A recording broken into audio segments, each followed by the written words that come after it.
মুক্তি পেয়েছে দেশের প্রথম প্রাপ্তবয়স্কদের সিনেমা ভয়াল। বিপ্লব হায়দারের পরিচালনায় সিনেমাটিতে জুটি হয়েছেন ইরফান সাজ্জাদ ও আয়েশা খান। সার্টিফিকেশন বোর্ড চালু হওয়ার পর এ গ্রেডে ছাড়পত্র পায় সিনেমাটি। সিনেমাটির বিভিন্ন দিক নিয়ে সহকর্মী বুলবুল আহমেদ জয়ের সাথে কথা বলেছেন অভিনেত্রী আয়েশা খান। দেশের 18টি প্রেক্ষাগৃহে মুক্তি পেয়েছে চলচ্চিত্র সার্টিফিকেশন বোর্ডের প্রথম প্রাপ্তবয়স্কদের জন্য সিনেমা ভয়াল। ইতিমধ্যে সিনেমাটি দর্শকরা দেখছেন। আজকে আমরা কথা বলবো সিনেমার চিত্রনায়িকা আয়েশা খানের সাথে। ভয়াল মুক্তি পেয়েছে, কতটুকু ভয়াল নিয়ে ভয়ে আছেন? টু বি অনেস্ট এতটা দিন ছিলাম না, কিন্তু গতকাল রাত থেকে মনে হয়েছে যে না, একটু ভীত অনুভূত হচ্ছে। মনে হচ্ছিল যে আসলে এটা দর্শকদের উপর যে আমি ছেড়ে দিচ্ছি, তারা কিভাবে সিনেমাটাকে নেবেন, তাদের ভালো লাগবে নাকি খারাপ লাগবে, এই অনুভূতিগুলো জানার জন্য অনেক বেশি উদ্গ্রীব হয়েছিলাম। সেই তাড়না থেকে আসলে ছুটে আসা। সো লেটস সি, দর্শকরা হলে তো গিয়েছেন, এখন হল থেকে বের হওয়ার পর তারা কি বলেন। যখন সিনেমাটার দৃশ্য ধারণ চলছিল বা সিনেমাটা বিভিন্ন জায়গায় বিভিন্ন গণমাধ্যমে আপনার সাক্ষাৎকার প্রচারিত হয়েছে, সেখানে বলেছিলেন যে সিনেমাটার অনেক চ্যালেঞ্জ ছিল, অভিনয়ের অনেক চ্যালেঞ্জ ছিল। তো সিনেমাটা ইতিমধ্যে তো দর্শক দেখছে, তো আমরা আপনার কাছে জানতে চাই কি চ্যালেঞ্জ ছিল বা চ্যালেঞ্জগুলো কী কী ছিল সিনেমাটার জন্য বা নির্মাণের ক্ষেত্রে বা আপনার অভিনয়ের ক্ষেত্রে? আমার অভিনয়ের ক্ষেত্রে অ্যাকচুয়ালি চ্যালেঞ্জ ছিল না। আমার চ্যালেঞ্জ একটাই ছিল যে যেহেতু পুরো স্ক্রিপ্ট আমার হাতে এসে পৌঁছায়নি, সো নিজেকে স্থির রাখা এবং ডিরেক্টর যেটা বলছে সেটা শুনে ইনস্ট্যান্ট সেই আউটপুটটা দেওয়া। সো আমার কাছে মনে হয়েছে যে নিজেকে ওই টাইমটাতে আমার প্রিপেয়ার রাখাটা খুব জরুরি ছিল, এবং থাকে না যে ইনস্ট্যান্ট একটা অর্ডার নিয়ে সেটাকে ডেলিভারি দেওয়া, এই ব্যাপারটাতে একটু আমাকে বেশি সচেতন থাকতে হয়েছে। যদিও প্রথম কয়েকদিন আমার একটু অ্যাডজাস্ট করতে প্রবলেম হচ্ছিল, কারণ এই প্রসেসটার সাথে আমি একেবারেই পরিচিত না। তো ওখান থেকে আমি বলবো যে আমাকে বিপ্লব ভাইয়া তো অবশ্যই আমাকে হেল্প করেছেন। ইরফান ভাইয়া যখন কাজে যুক্ত হলেন আমাদের সাথে 2 দিন পর শুটিংয়ে যখন যুক্ত হলেন, তখন থেকে আমার জন্য কাজটা অনেক ইজিয়ার হয়ে গিয়েছে, যেহেতু ভাইয়ার পূর্ব অভিজ্ঞতা ছিল একই নির্মাতার সাথে একটা সিনেমাতে কাজ করার। তো ভাইয়া তখন তার অভিজ্ঞতার অনেক কথা শেয়ার করেন, তখন আমার বুঝতে আসলে সুবিধা হয়ে গেছে যে বিপ্লব ভাইয়ার ওয়ার্কিং প্রসেসটা কী। এরপর থেকে 4th ডে থেকে আমরা একদম সুন্দরভাবে টিউনিং করে কাজ করতে থাকি। আপনার ক্যারিয়ারের দ্বিতীয় সিনেমা ভয়াল, যদি বলি যে এই সিনেমাটির আগে 2016 সালে আপনার প্রথম সিনেমা মুক্তি পেয়েছিল। মুক্তি সম্ভবত পেয়েছিল 2018 সালে ইমপ্রেস টেলিফিল্মের ব্যানারে, ওটা এখনো আছে। 2018 থেকে 2024 অনেকটা সময়। এই এতটা আরেকটি সিনেমার জন্য এতটা সময় নিলেন কেন? কারণ আমার কাছে উপযোগী কোনো সিনেমার স্ক্রিপ্ট আসেনি। আর যারাই আমাকে বলছেন যে সিনেমাতে আমাকে নিয়ে কাজ করতেছেন, আমি প্রত্যেকে আসলে নাকচ করে দিচ্ছিলাম। আমি বলছিলাম যে আমি এটার জন্য প্রস্তুত না। এমন না যে আমি ভয়ালের জন্য পূর্ণ প্রস্তুতি নিয়ে আমি মাঠে নেমেছি, একেবারেই তা না। কিন্তু গল্পটা তো সুন্দর ছিল, এবং ডিরেক্টর খুব বলছিলেন যে ওনাদের একটু সময় স্বল্পতা আছে, ওনারা আগামী মাসেই শ্যুটটাকে শুরু করতে চায়।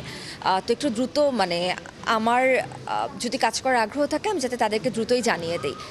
পুরো গল্পটা শোনার পর আমার কাছে মনে হয়েছে যে ক্যারেক্টারটা ইন্টারেস্টিং আছে, গল্পটা ইন্টারেস্টিং। আমাদের বাংলাদেশের প্রেক্ষাপটে এই ধরনের গল্প, যদিও আমার বাংলাদেশের সিনেমা খুব কম দেখা হয়েছে, হাতে গোনা কিছু সিনেমা, কিন্তু যে কটা সিনেমা আমি দেখেছি তার মধ্যে আমি এই ধরনের প্রেক্ষাপট আসলে পাইনি।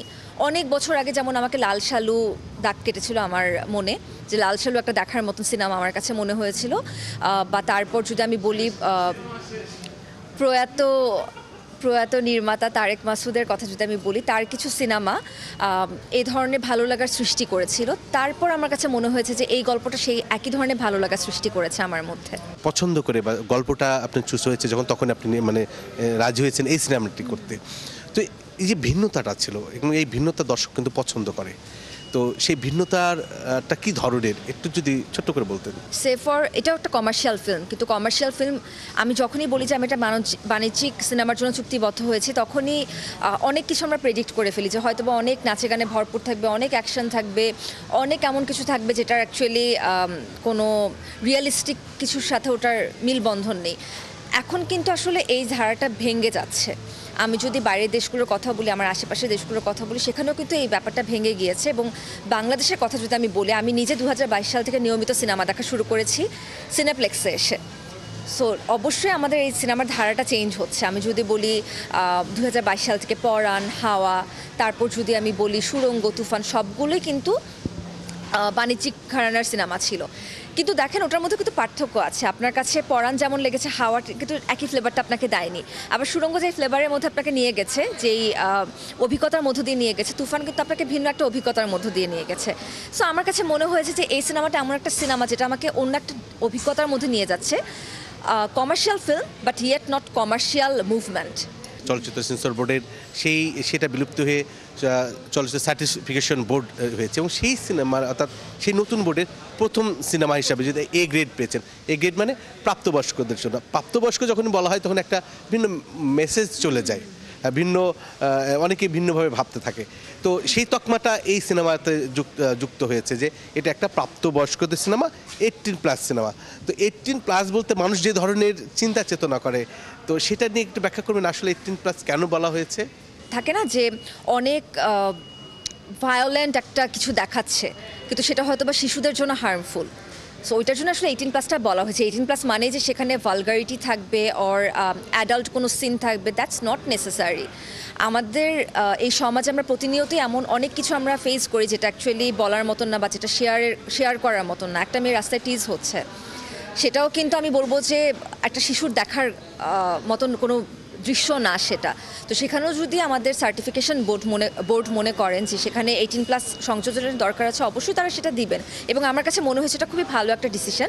আমি এটা সংযোজনের পর আমি শুনছিলাম যে এটা নিয়ে অনেক বছর ধরে ফাইট করছিলেন আমাদের চলচ্চিত্রপ্রেমীরা, নির্মাতারা, কলাকুশলীরা, যে এ ধরনের গ্রেডিং সিস্টেম রাখা দরকার। তাহলে যেটা হবে, মানুষ বুঝবে যে কোন সিনেমাতে কত বছর পর্যন্ত সে তার শিশুকে নিয়ে আসবে। আমি যদি আমার এই বছরের বা গত বছর থেকে যদি আমি একটু বলি, আমি নিজেই বেশ কিছু সিনেমার রিভিউতে দেখেছি যে গার্জিয়ানরা বলছেন যে সিনেমাটা ভালো, কিন্তু কিছু দৃশ্য দেখে মনে হয়েছে সাথে বাচ্চা আনা উচিত হয়নি।